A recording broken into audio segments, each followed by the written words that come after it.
좀 듭니다. 이 와중에 이재명 대통령 아까 말씀드린 대로 내일 그 국회에서 시정연설을 하게 됩니다. 추경을 하는데요.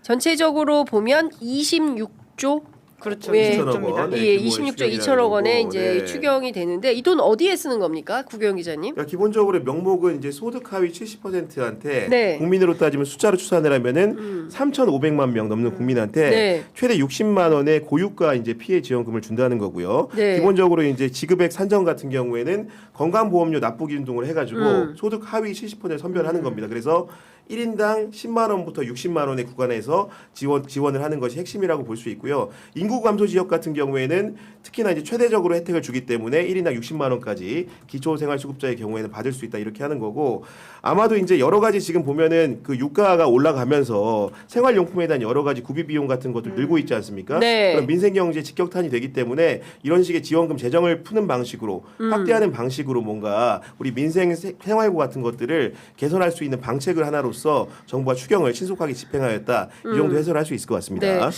어제 이제 그 국무회의에서 네. 이재명 대통령이 긴급 재정 명령권, 그래서 1993년 YS 이후에 갑자기 긴급 재정 명령권을 발동하는 거 아니냐. 특히 이제 한동훈 전 대표가 경제 계엄령이다 이런 주장을 했어요. 저 진짜 계엄령 좀 그만했으면- 비유를 그만했으면 좋겠다는 예. 생각이 드는데, 계엄이라고 하는 게 우리한테 굉장히 끔찍한 트라우마입니다. 상황이고, 예. 그리고는 그건 어떤 비유에도 저는 있으면 안 된다라는 생각을 맞습니다. 하거든요. 예. 그러니까 그 누구보다도 본인의 정치 인생에서도 계엄을 해제하는데 역할을 했다라고 자랑하고 있는 한동훈 전 대표가 이 상황을 함부로 정치적 어떤 수사에 이용한다라고 하는 것은 사실 계엄을 그렇게 심각하게 생각하고 있는 게 아닌가라는 의심이 들 정도로 굉장히 좀 부적절하다고 생각하고요. 어떤 정치인이든 사실은 여야할 것 없이 과거에 뭐 사법3법 그런 개혁할 때도 여권안에서도 이거 무슨 계엄령에 준한다 이런 식의 말을 했던 분이 있는 걸로 기억을 하는데, 부동산 정책도 계엄이다, 뭐도 계엄이다 이런 식의 수차례 자기네들이 생각하는 문제가 되는 이슈에 대해서 다 계엄이라는 이슈를 갖다 붙이거든요.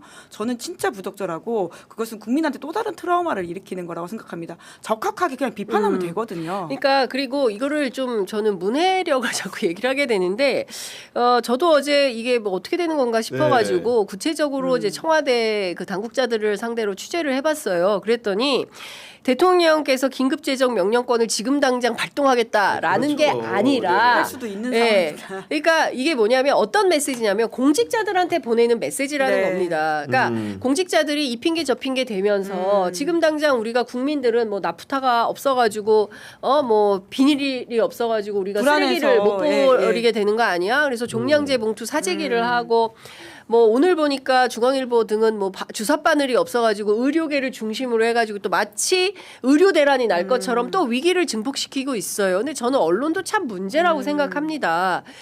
특히 그 역사와 전통을 자랑하는 기성 언론들이 이렇게 위기가 있을 때는 공동체가 지혜롭게 행동할 수 있도록 적확한, 지금 당장 우리가 꼭 필요한 이야기를 중심으로 서술하는 게 맞지.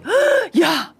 무슨 뭐 당장 무슨 큰일 날 것처럼 막 호들갑을 떨면서 위기를 증폭시키는 게 그게 무슨 도움이 되겠습니까? 네. 그게 결국에는 시장을 교란시키고 사재기를 폭증시키고 이렇게 악화를 시키는 방향으로 이게 언론의 기능이라고 할 수 있냐 이 말이에요.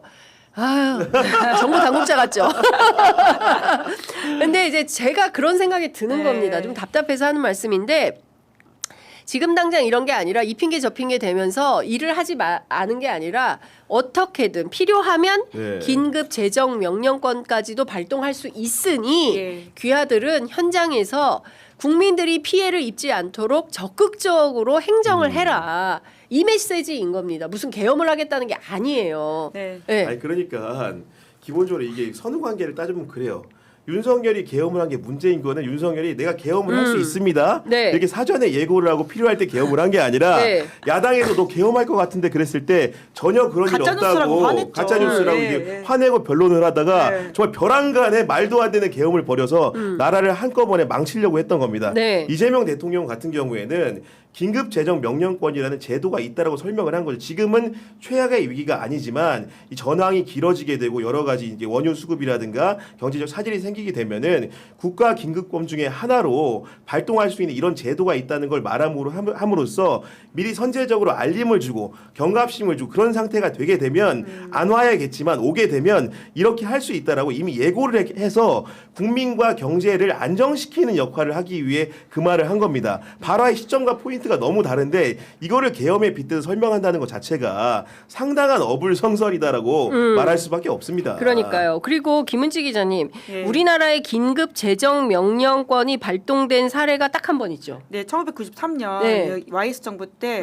그 금융 실명제 했을 때 했다고 네. 하더라고요. 저도 사실 이번에 알았습니다. 그러니까 긴급 재정 명령이라고 하는 자체가 낯설기도 하고 헌법에 있는 거긴 하지만 계엄 비슷하게 우리가 다 잘 모르고 있는 거긴 하잖아요. 그래서 그 정도로 이게 그 상황에 있어서는 뭐 할 수도 있는 거니고 그걸 차분차분 할 수는 있다고 보는데요. 우선은 아까 말씀하신 것처럼 대통령이 부동산 같은 경우에도 그렇고 굉장히 그 심리와 싸우고 있는 거잖아요. 본인 입장에서 포석 그러니까 바둑을 두고 있는다는 생각을 많이 하는 것 같은데 하나하나씩 지금의 어떤 심리들을 안정시키기 위해서 내고 있는 나한테는 이런 조치도 있다라는 정도로 이해해야 되지 않을까 싶습니다. 네. 그리고 설사 만약에 한다고 하더라도 그 안에서 할 수 있는 권한이기 때문에 이건 뭐 충분히 논의해 볼 수 있는 것 같고요. 아니 무슨 계엄이 아니라 긴급 재정 명령권을 통해서 금융 실명제 한 거면 잘한 거 아닙니까? 좋은 선례를 남긴 거 아닙니까? 금융 실명제를 통해서 우리 그 경제가 상당히 그렇죠. 투명해지고 네. 그런 계기를 만든 거잖아요. 금융 실명제, 부동산 실명제 그 동안에는 다 비실명, 그다음 너무 차명으로 이상하지 않아요? 거래해가지고 왜 비실명이었지? 막 이런 생각이 들잖아요. 그렇죠. 예. 근데 이런 거 잘한 제도인데 이걸 마치 무슨 뭐 굉장히 그러니까 저는 이 역시 계속 그 국민의힘 진영에서는 프레임으로 굉장히 이제 나쁜 이미지를 구축하려고 하는 게 아닌가라는 생각이 좀 듭니다.